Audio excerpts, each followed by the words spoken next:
are back. Y'all know this is Wiggins Unplugged, and we have a guest today. We have Jill. Many of y'all know her as Gigi, but we are here. She's here to tell her story about surviving cancer. I'm going to let her introduce herself, and we're going to get into it. And good afternoon to everyone out there watching us. And right, we do have Jill here. This beautiful young lady is going to tell us about overcoming cancer, what she did to get through this. Absolutely.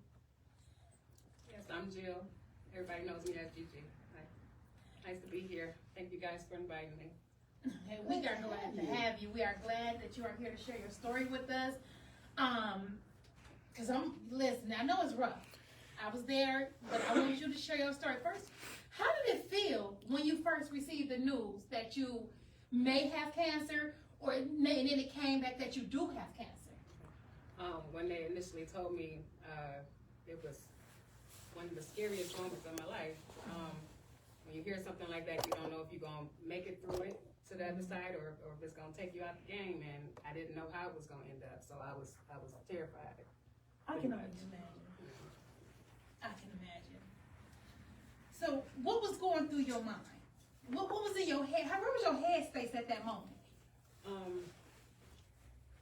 Like I said, just fear. That was the overriding emotion. It was just fear. I felt a lot of fear. I still had young children at the time. I was fearful for them, fearful for myself.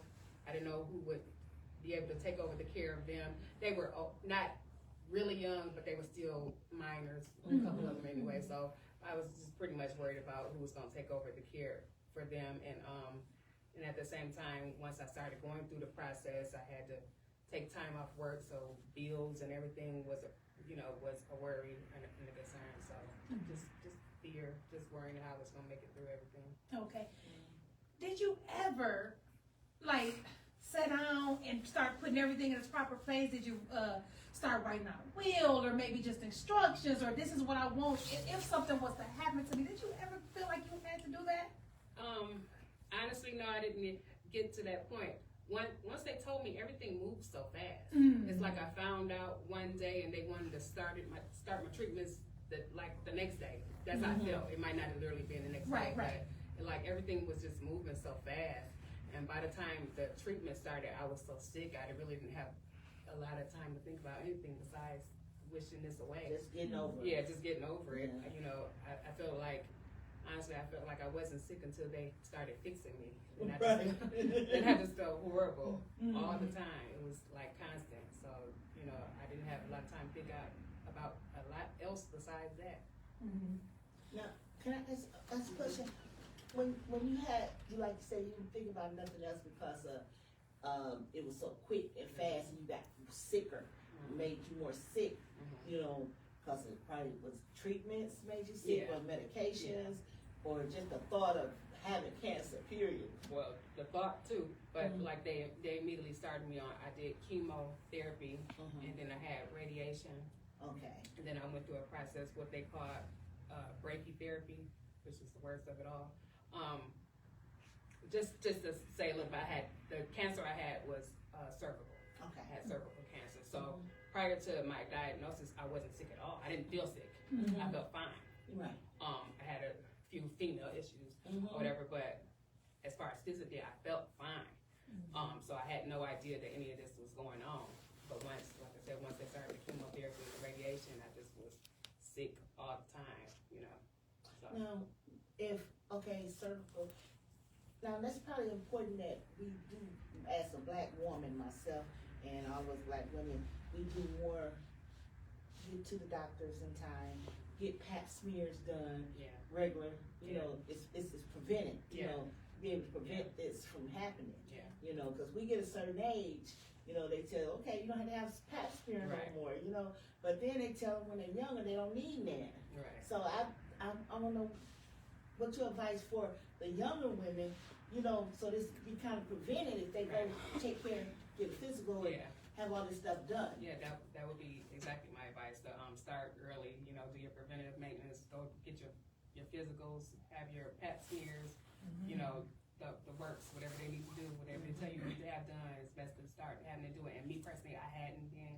I'm gonna be honest, I hadn't been at all. I hadn't been, you know, I had my last children when I was in 2004, so I hadn't really kept up with myself after that, quite honestly. So it was a shock to me. Probably could have been prevented from getting as far as it had gone had I started my, earlier on. And that's one thing I always knock myself for now, is that I wish I had started, taking care of myself and making sure that everything was okay earlier on. So maybe I could have prevented some of that. So early on, prevention would really help. Because see, a lot of us, by us being black women, we don't think, I don't know, is it sometimes they just don't think about having different stuff done, like mammograms. I think all that stuff is important in our lives, to get mammograms, even colonoscopy. I know a young girl that worked with me, she told me she had breast cancer, and she told me that she was young when she got it, like in her 20s. And they don't even like to do mammogram on you when you're that young. You know what I'm saying? They be talking about, okay, you okay, you okay. But I think we need to start taking our life in our hand and start getting stuff done. For preventing all of this stuff. Because we don't never know what's going on with our bodies. Because like in my family, like my grandmother, she was 92 when she was diagnosed. But still, she was diagnosed with colon cancer at 92. That could have been prevented. If she would have been going to the doctor getting her blood checked, just simple blood tests to tell what's going on in our bodies. So this is good. This is real good. Now, was you fighting for yourself? Which this questions probably don't even need, but like just for other people out there. Was you fighting for yourself, or was you fighting for your kids, or you like, I'm fighting for both of us? Both. I wanted to, I did go through a period of depression where I'm like, is it even worth it? Honestly, I did have a lot of those feelings, but initially I debated on whether or not I wanted to start treatment, especially how they were trying to rush everything along. I debated, I wanted to have time to decide what I wanted to do, because this is all new to me. This is all foreign to me. But once I got into it, I'm like, I got to get through this for them and for myself. It was for both of us. Sure. Because there, in a lot of ways, there is no me without them. Absolutely, absolutely. I understand that totally. And you was young too, so you have the right to fight. Fairly young. But you have the right to fight. Yeah. You had it was worth fighting. Going to get it done. Now look at you now. Yeah. You sit here. Right. And I was going to ask you, did it change the way you looked at life? But earlier, as you were saying, it did. And I heard you say that. It was a huge eye opener for me. As far as like I said, taking care of yourself, taking better care of yourself, and then as far as to switch lanes, as far as like life in general, I decided if I made it through that I would try to do things differently. I would enjoy life more. I know, I was always scared of flying, and I took my first flight, and I've been flying a couple times, like stuff that I thought I would never do, I'm now trying to do because I feel like I got a second chance to do it. Right. Absolutely. Right. And you did. God definitely gave you a second chance. And it could be also to help other women out here, someone else. I have to share my story so I can help somebody else with this. Now, going through this, did you feel like, and do you still feel like you had a circle? And I'm saying a circle because I went to a women's breakfast yesterday and it was amazing. And it made me think about some things as well. So do you feel like you had a circle, a women's circle, or just a circle period of people, a family circle to just lean on and just be there for you, emotionally, physically? If I'm being honest, not necessarily. I did have family, I had my mom. You always checked on me. I do appreciate that, but like outside of you guys, like probably not a whole lot, no. Which is probably, a bad thing. I did have my my ex that I was in a relationship with at the time. He was very supportive. He went to every appointment and did everything, went through the whole process with me. Held my hand through everything. So, but outside of that, Okay, that's good. Now I'm thinking back. I believe it's best now to create a healthy circle. I think everyone needs a healthy circle now because we have associates, We have friends, and then maybe just a little bit off, but maybe too far off. But it's like, where are you when I need you? Right.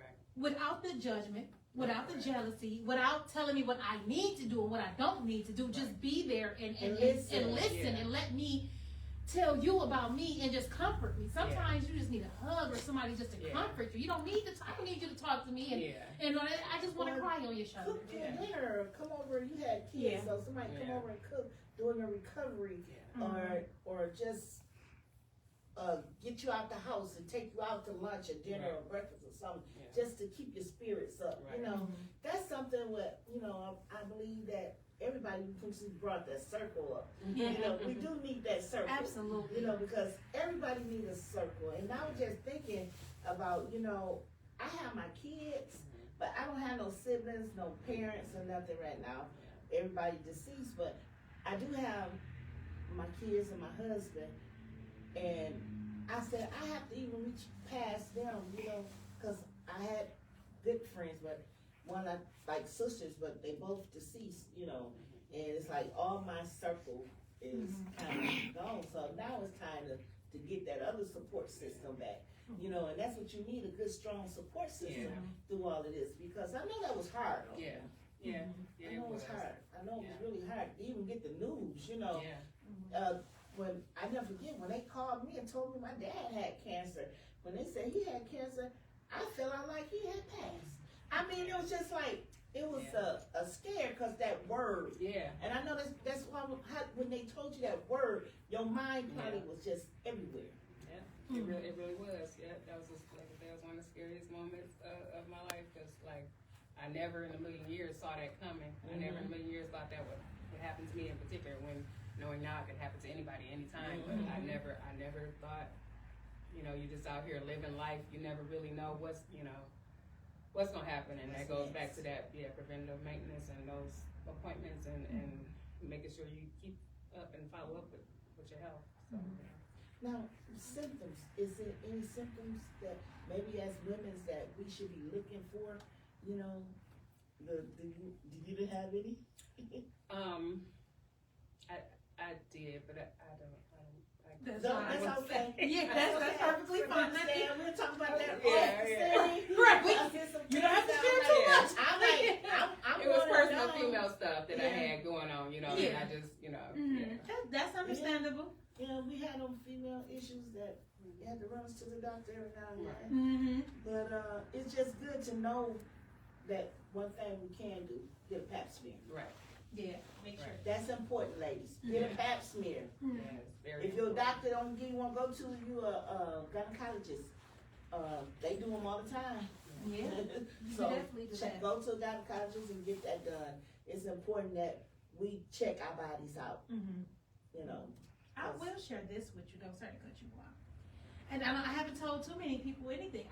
When I turned 40, I'll be 41 in April, but my doctor kept, soon I turned 40, you need to go get a mammogram. I'll be all right. I'm fine. I feel. Finally went and got a mammogram. Okay? Got a call. I was at work. Got a call back. Oh, we need you to come in for some images because we seen a spot. May not be nothing, but in my mind, what spot? I'm at work crying. I'm scared. I ain't been had no news or nothing. But just the thought, what I gotta come back for, because all this time I'm fine. But to call me and say, hey, we seen some spots that we need to redo some more imaging, deep images to make sure it's not cancer, and not people to reschedule that appointment twice. Because it's like that's so funny, because that's how scary it is. Because when I went through my situation, I had to have a testing to finalize the results. When they did the testing, they were trying to get me to come in to get the results, and I kept putting it off. The doctor called me and left me a voicemail and told me that you need to get in here. You can't that was, and I was at work at the time, and I'm blew my mind. I never had a doctor personally call me basically stop playing, girl. You need to get in here. That's how I took it. Okay. And that's what got me in there. But I had kept trying to put it off because it just was so. It just blew my mind. No. But yeah. Is that how I feel? So when he said that you really went on in. Yeah, it was a woman. I probably still got the voice on my phone. Yeah. What about you? Well, you haven't did your. I have not. I remember I told you was in Mississippi. You said said, well, I hope I'm back to go with you to get your second test. And I rescheduled that one, and I rescheduled another one, and I think it's in June sometime I go. That's Well, the next one they could have got me in. Okay, well, it must not be serious because if it's serious, they would. Well, because they don't know anything yet, because if they just see stuff that they need more imaging, it's up to me to go get the You haven't images got the done. second set. No, Oh, I haven't okay. got the second set of images. I keep rescheduling the appointment. With the imaging part, what I'm saying, they put it off to June. Yeah, because that's the only time they can give me. I kept Well, rescheduling. what I'm saying, if it's something serious, they would. Yeah. They got me in earlier. Yeah. They got, and it may not be nothing. But I'm like, I believe in God. I know, we can believe in God and hope for the best. But we still It have to take ranks on care just of our as well. bodies. It was unjust, you know. Yes. Divorce. But I'm gonna go in and get the other testing done because I believe there's nothing. I feel fine, but like you said, we feel fine and we don't know because they have to go deep down inside of us. But just the thought that there could be anything that messed my whole world up that whole day. I was at work a mess. I had to call my husband. He said, "Well, ain't nothing we can do about it now. If there's anything, we caught it early, and you just gonna have to do what you gotta do." So that kind of made me like, okay, you're right. Let me get back, snap it to work. Let me go on and do what I got to do because ain't nothing I can change if it is something. So I pray that there isn't anything, but I know how you feel just to go and wait for some results. So that was a whole lot on you. Is there anything else you want to share to these ladies, like anybody out there that you want to share before we end or before we go? Anything you want to ask us or just move forward? No, just want to reiterate the need to have your pap smears and to follow up with your care and get your follow up. Yeah. Just want to reiterate all of that because it's necessary. Like you said, we as Black women, we don't necessarily take the best care of our health, and we need to do better. We take care of everybody else except Everybody else ourselves. is separate. Everybody else gets sick.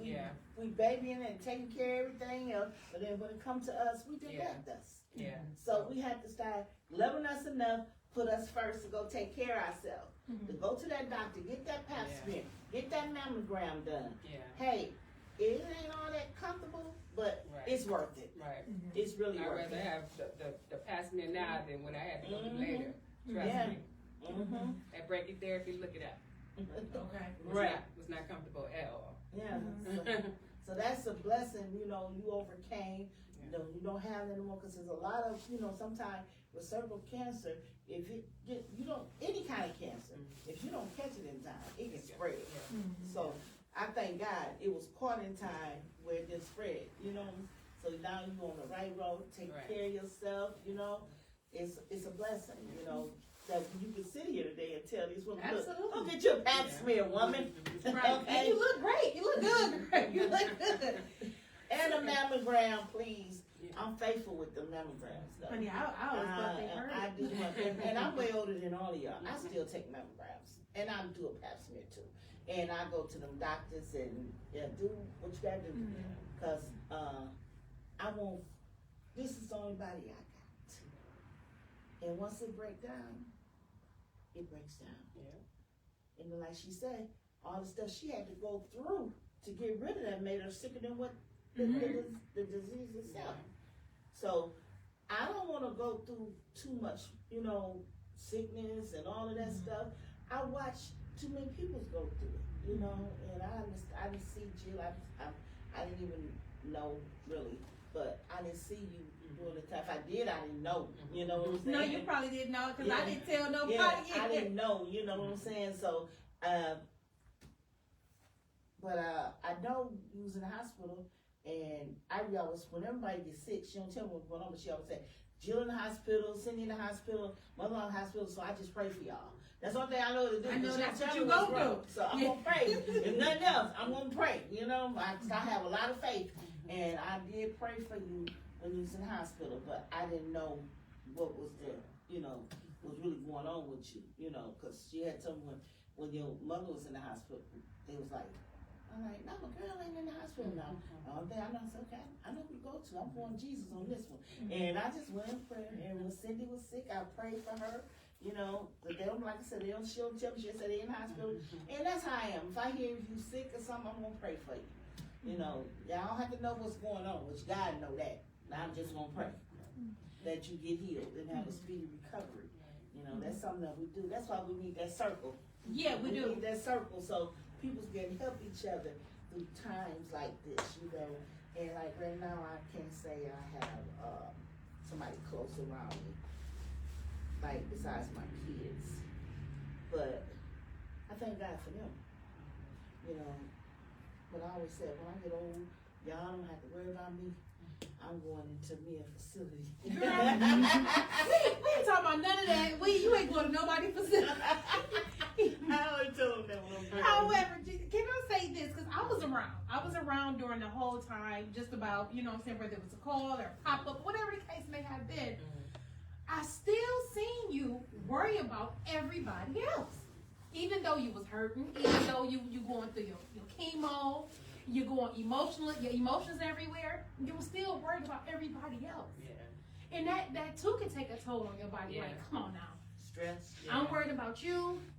I'm trying to get myself together. But a lot of that could have been, I'm just trying to get my mind off of what's going on too. I don't really know because I wasn't in that situation. But I still seen you shine so bright through that. I mean, you had your moments, especially when nobody was around. You probably had your moments for sure. You know, but you were strong through the process.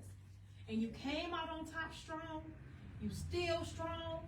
And you going for it. And I love that about you because you are passionate about others. No matter what you going through, you going to show up for everybody else. And a lot of people don't know that. You gonna show up. I don't care whatever you gotta say. You showing up. I don't want to do this. I don't feel like it, but she gonna show up. Can I ask you She a gonna question? show up. How many treatments did you have to have? I don't even remember now. It was in 2019, but I know I remember I went 3 days a week. Okay.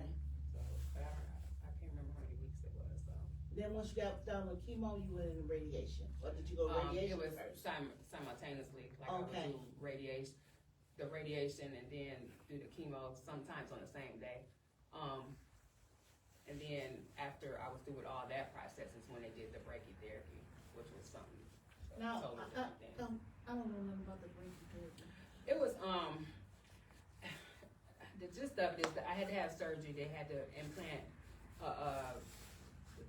something in my cervix to keep my cervix open. Mm-hmm. I had to keep that every day while I was going through this, and then on the days that I had to go do the brachytherapy treatment, they had to connect something. It was whatever it was. I have no idea. They had to connect the inside of me to what they already had inside of me. Okay. So I had to sit there while they make that connection. And, you know, it just it's, Yeah. It was a lot. Yeah, it was a lot. It was- really yeah. a lot. It was a lot. And, I and had to have I couldn't use the bathroom, so I had to have a catheter each time because I had to sit there for a few hours with okay. once they made the connection Mm-hmm. while they did whatever was going on. Okay. Yeah, it was bad. It was really rough on me. Yeah. That was the chemo was rough, but that brachytherapy it was rough as hard for me. Now, far as when you were doing chemo, I hear different people say they changed their diet to get some of that radiation out of their system and all of that stuff. Did you change your diet? I really didn't change my diet. I really couldn't eat a whole lot of anything because I couldn't keep nothing in. Mm-hmm. So they tried to, give me different diets and stuff to follow. I just went with whatever I could keep in is what I was what I was gonna have, whatever it was. Yeah, I was hearing about watermelon. You eat watermelon on chemo. Yeah, I ate a lot of fruit Yeah, and stuff like that because like food, for some reason I had a weird relationship with onions. And I love onions in general, but then for some reason me and onions did not. I'm like I can't smell them. I don't want them in the house. It was really strange, and then I couldn't put nothing in the microwave because I had a weird. I don't know. It's probably a mental thing with the microwave. So I'm like, but yes, pretty much whatever I could keep in is what I would want. So Yes, you I went can through keep a it out. whole lot. Like you said, you got sicker after you found out you had it than before because of the treatment. Yeah. You had to go through all of this to get better, Yeah. basically. And then on the other end of that, once I got through all of that, I just want to say this: for me, the mental part of it was worse after because every little thing that happened with my body, I related it to the cancer coming Okay. back For for a long time. Anything that went wrong, I get scared because I'm like, is this it? Is the cancer back? That I went through that for a long time. For the first few years I still had my Medport in, so I would have to go once a month and have that flushed, yeah.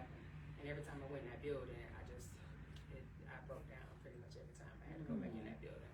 So yeah, the mental for me was a lot after too, for the first couple of years anyway, until I finally got my Medport out. So after that, I was a little bit better, but for a long time, everything mentally I was messed up. Just like I related everything to the cancer. I'm just so glad you're here.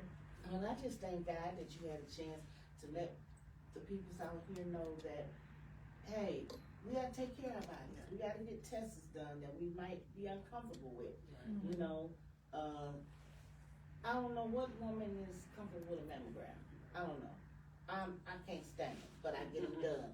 Pap smears, I'm uncomfortable with somebody, but still, it gotta be done. Right. So, hey, let's get it together, ladies, and let's go take care of this. Take care of us, take care of our bodies. And I'm up here talking about it, I gotta do it too. You know, it's time for my physical, almost time for me to have another one this year. I think I have my mammogram in June, so I gotta prepare myself. That's just a few months away, and I might as well go on the schedule for my pap smear and get all that stuff out the way, and go to our next chapter. We're gonna let Gigi close us out with anything she needs to say. Anything else? I think we pretty much touched on everything. The last thing I want to say, my cancer is teal. All cancer is not pink. My cancer is teal. You know that's a lesson learned because I threw you a party and it was teal and you know it was pink. And you was like, no, it's still, but Okay, the y'all gesture just was promised given. me. She had threw me a survivor's party, and she Okay. decorated it in all pink, which is for breast cancer. Cervical cancer is teal. Oh, The color okay. is teal. Like I didn't know until the time that each cancer pretty much has its own, And its own color, its own, and I didn't know until now. Yeah. I didn't know So until I'm she just told me. thinking I cancer. meant to wear my everything shirt was pink. today. My cancer is teal. Oh, okay. Now I know. It's not your cancer no more. Yeah, it's gone. not, it's not, It's it's not not. your cancer. That's gone. It's don't even connected with you. God knew that she was strong enough to get through that. He do things to sit you down for a minute to have you think about some stuff too. But I ain't nobody's pastor. Like I said, y'all know me. I ain't gonna preach to nobody. But I know he's true because I've witnessed some things. But he brought you out of it. And if then nobody needs you, I needed you, and I still needed you. Because it's like my big sister, y'all. I probably get on her last nerve sometimes, but I love her, and I know for a fact she loved me, and she check on me just as well as I check on her. So thank you for that. I gotta get better, but we are here. Ma, you got anything else to say? There is one thing I want to do, if y'all don't mind. And my husband, good friend, best friend, call each other bros. He called me sis. His mom passed away. Would you mind praying for his strength? And they was really, really close. Can you pray for his strength and to get through this or whatnot, or we can do it off camera, but I do want him to know that we see him, we heard from him, we praying for him, and God will bring you through it. right. Because I just buried my dad a month ago, over a little bit over a month. So I know it's hard when you lose a parent. I don't care how old you are or how old they are. It's hard. And that's something that a lot of us have. If you haven't been through it, you're going to go through it. You know, and with losing somebody. You don't even have to be a parent, but you're going to lose somebody. And yes, I will be praying for you and lifting your family up because I know how hard that can be right about now. But the only thing I can tell you, or anyone that's listening, stay close to God because He can bring you through it. No drugs, no alcohol, or nothing else gonna make it go away. But God will bring you through it. And that's all I have to say. All right.